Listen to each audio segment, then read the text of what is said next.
Bismillahirrahmanirrahim. Assalamualaikum warahmatullahi wabarakatuh. Perkenalkan, nama saya Muhammad Faras Abdillah dari jurusan Bahasa dan Sastra Arab semester 2. Izin menjelaskan artikel yang telah saya buat di dalam mata kuliah An-Nahwu Al-Arabi atau Tata Bahasa. Di sini saya mengambil judul yang bertemakan tentang metode sima dan ijma sebagai landasan dasar kaidah nahwu. Baik, sebelum kita masuk ke dalam metode sima dan ijma, kita akan menjelaskan tentang apa itu ilmu nahwu dan apa kegunaan dari ilmu nahwu. Baik, ilmu nahwu ini adalah ilmu yang mengatur segala sesuatu dari tata bahasa Arab, di mana bahasa Arab diatur oleh ilmu ini. Apa sih gunanya ilmu nahwu? Ilmu nahwu ini adalah ilmu yang membuat bahasa Arab ini teratur dan tidak asal adanya. Maka dari itu, para ulama atau para ahli tata bahasa membuat ilmu nahwu ini menjadi linguistik yang sangat elegan dan linguistik yang mudah dipahami oleh bangsa Arab itu tersendiri. Baik, dalam ilmu bahasa Arab merupakan salah satu linguistik yang ada di dunia ini. Maka dari itu, untuk mempermudah berkomunikasi antara bangsa itu tersendiri, bangsa Arab ini memulai bahasa mereka dengan bahasa Arab. Maka dari itu, para ulama atau para ahli bahasa menciptakan aturan-aturan ataupun menciptakan norma-norma di dalam berbahasa itu tersendiri yang dirangkum di dalam ilmu nahwu. Nah, ilmu nahwu ini merupakan aturan atau norma di dalam bercakap atau berbahasa Arab. Baik, kita akan melanjutkan dari dalam landasan dasarnya. Maka dari itu, landasan dasar ilmu nahwu ini tidak terlepas dari kedua yang saya sampaikan di awal, yaitu sima dan ijma. Maka dari itu kita akan masuk ke dalam pembahasan sima terlebih dahulu. Apa itu sima? Sima apabila kita artikan secara bahasa, maka sima ini menganut atau berperan sebagai pendengaran atau mendengar. Baik, mengapa bahasa Arab ini melalui metode sima? Dan apa landasan utama bagi metode sima ini tersendiri? Maka dari itu saya akan menjelaskan di sini. Metode sima ini merupakan metode mendengarkan tata bahasa itu apabila tidak mungkin kita tidak mendengarkan perkataan orang lain. Maka dari itu, metode sima ini mendengarkan apa-apa yang disampaikan oleh para orang-orang terdahulu. Maka dari itu, landasan dasar utama metode sima ini adalah Al-Quran, hadis, dan syair-syair atau perkataan orang Arab terdahulu. Baik, perkataan orang Arab terdahulu merupakan salah satu landasan dasar yang digunakan di dalam metode sima.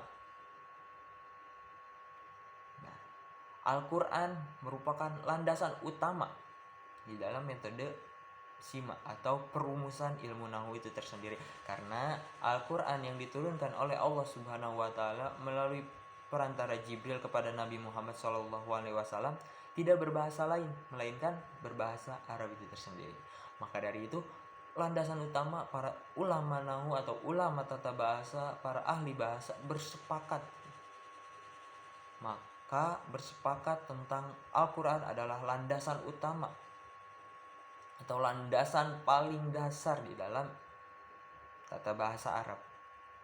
Para ulama bersepakat bahwa tidak ada keburukan atau tidak ada kecacatan bahasa di dalam Al-Quran itu tersendiri.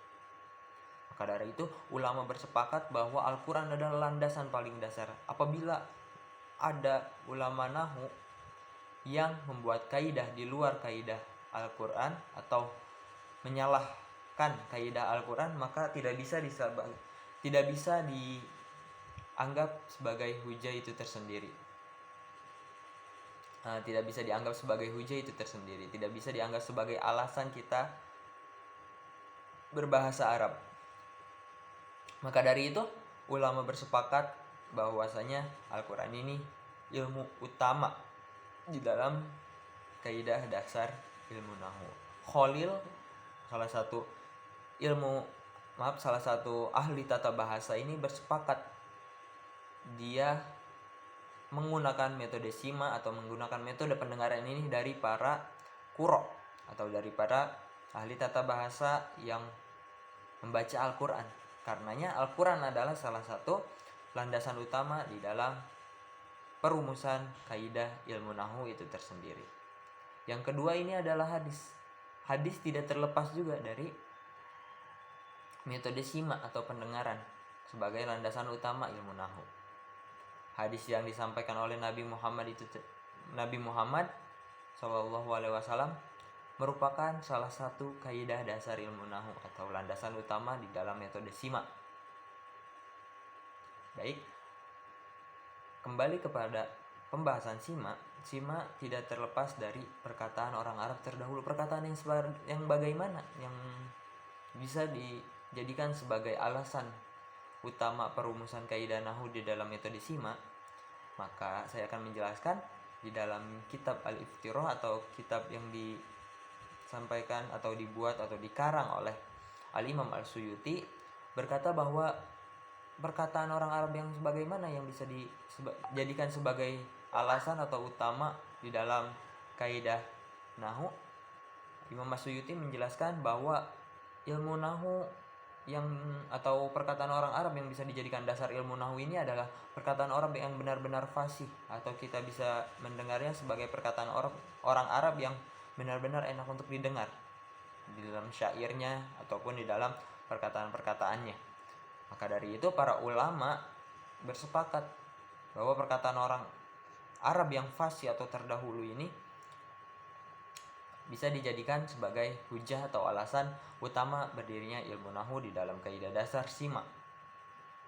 Tetapi Al-Khalil, kembali kepada yang tadi sudah saya jelaskan, Al-Khalil menggunakan metode sima ini dari para ahli Al-Quran atau qurra atau qari yang biasanya menyampaikan kalimat-kalimat Arab yang ada di dalam Al-Quran, dan itu dijadikan landasan dasar sima atau metode sima atau penelitian yang dipakai oleh Al-Khalil. Menggunakan metode sima itu berujuk pada para ahli Al-Quran. Di sini kita akan melanjutkan ke dalam metode ijma. Apa itu ijma? Di dalam ijma ini kita sudah menjelaskan di dalam artikel bahwa ijma di dalam usul fikih ini adalah suatu kesepakatan para ulama. Kesepakatan para ulama di dalam suatu perkara apapun itu. Tetapi ada sebagian ulama yang mengatakan perkara di sini adalah perkara di mana suatu syara atau syariat yang telah datang setelah Nabi Muhammad wafat. Maka dari itu dilakukannya metode ijma atau kesepakatan para ulama di dalam kaidah-kaidah dasar itu tersendiri. Kaidah-kaidah syariat ataupun kaidah-kaidah ilmu syariah setelah Nabi Muhammad wafat. Maka dari itu para ulama bersepakat atau berkumpul untuk menyepakati suatu hukum, maka disebut sebagai mujtahid itu tersendiri. Maka semua yang telah hadir perkara di luar hidupnya Nabi Muhammad atau setelah Nabi Muhammad wafat, maka itu disebut sebagai penetapan ijma atau kesepakatan para ulama di dalam menetapkan suatu hukum.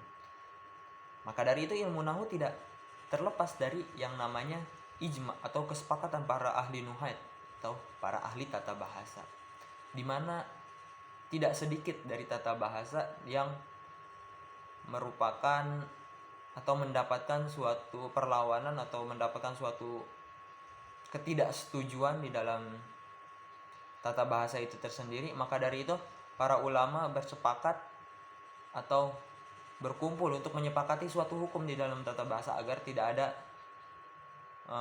perdebatan lagi di dalam berbahasa. Nah, di sini ijma dilakukan sebagai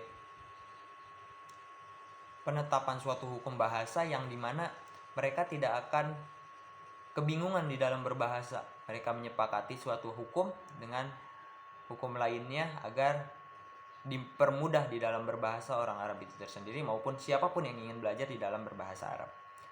Nah, pada dasarnya ini tidak terlepas dari ulama Basra ataupun ulama Kufah yang menyepakati suatu hukum dasar di dalam ilmu nahu itu tersendiri.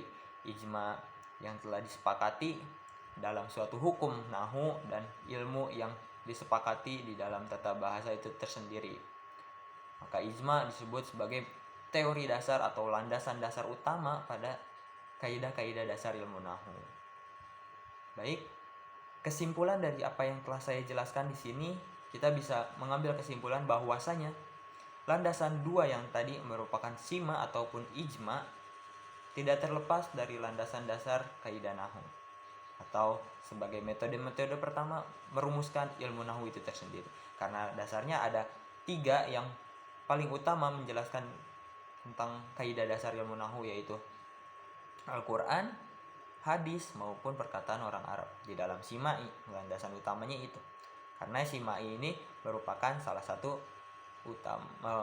objek utamanya ini adalah pendengaran manusia di dalam berbahasa.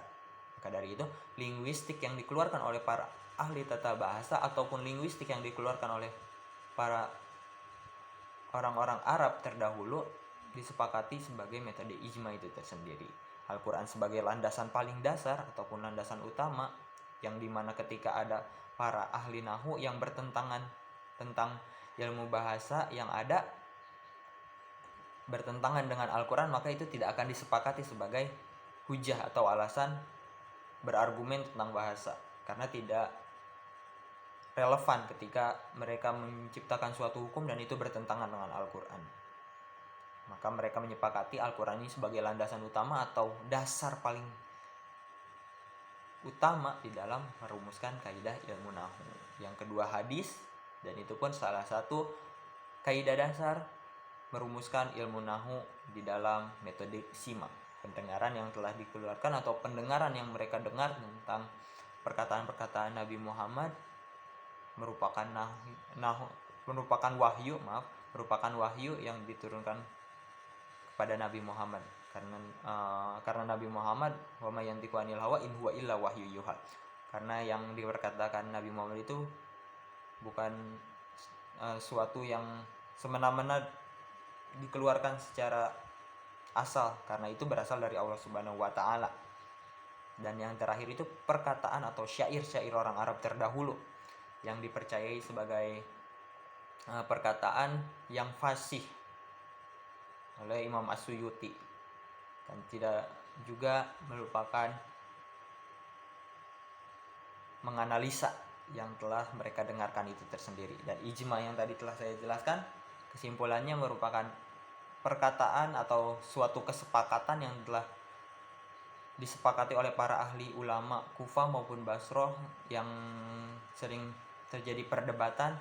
Mereka menyepakati yang mana yang benar dan yang mana yang salah. Maka dari itu, untuk memudahkan semuanya, mereka menyepakati perihal-perihal yang menurut mereka ada suatu kejanggalan. Mereka menyepakati dengan cara berkumpul membahas tentang itu tersendiri agar semuanya dipermudah di dalam berbahasa. Mungkin cukup sekian apa yang bisa saya sampaikan, kurang lebihnya mohon maaf karena kami masih pelajar yang masih belajar menuntut ilmu. Saya Muhammad Faras Abdillah, kami undur diri. Wassalamualaikum warahmatullahi wabarakatuh.